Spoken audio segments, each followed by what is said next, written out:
Let me ask you this. Have you been following the discussion on bottom-up approach to economics, trickle-down, devolving funds to the county? I want to address that issue today and give my comments, even as we look forward to the coming general election in Kenya. This is CITAM Church Online. My name is Jotham Munene. Welcome.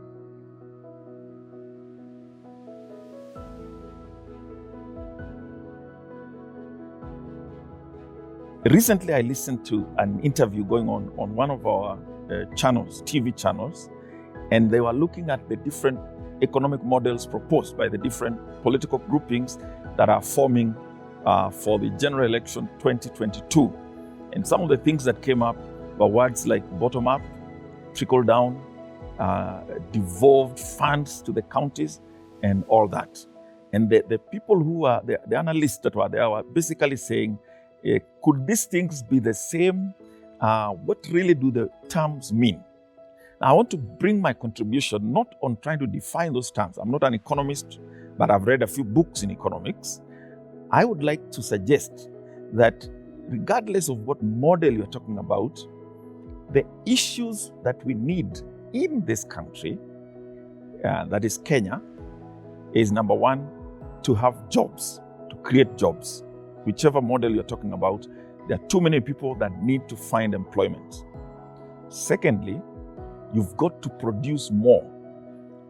Whether you're talking about bottom-up or you're talking of taking funds to the counties, where will you get it from? You must produce. So we must be thinking about more production using newer techniques, whether it's be farming, manufacturing, or any other thing that we are doing. Thirdly, we've got to get into manufacturing. If you are thinking of a future in Kenya without manufacturing, you are not helping us a lot. There is only so much that we can devolve or give to the people at the bottom, but we must have ways of adding value so that the products we give to the world are of a greater value than just giving the primary goods.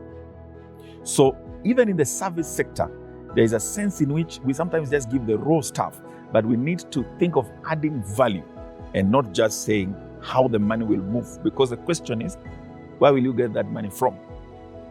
Lastly, the big issue is not even whether the money is at the bottom, is at the county, is at the top. A big issue is it's being stolen. The big issue we have in our country is pilferage, looting of public funds. So you could produce more, you could do more, but if you do not have a way of handling the leakage of the finances, we probably are at the same level. So let me ask this. Do we have a political party, presidential candidate, a leader who has an agenda, a plan of how to handle the stealing with an ethical framework that can begin to manage us as a people to be those who are not thieves? Because many of us are thieves, only that we don't have an opportunity. The Bible says in Proverbs 14:24, righteousness exalts a nation, but sin is a disgrace to any people. Proverbs 29:2 says, when the righteous thrive, the people rejoice. When the wicked rule, the people groan. So as we look for a choice, we want somebody who can address those things that are discussed here under whatever term they are giving their economic model.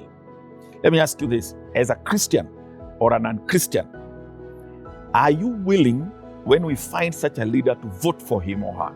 Or must it be somebody from your tribe or somebody from where you come from? When we find the right person who can handle these issues I've raised, are you ready to vote for the right person and exalt righteousness and progress for our country? Thank you for listening to me. I would like to hear what you think.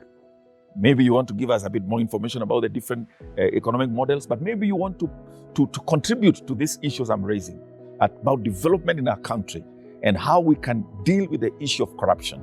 If you have comments or if you have questions, please use the platforms, the social media platforms below. Thank you. This is Jotham Munene. You are watching CITAM Church Online.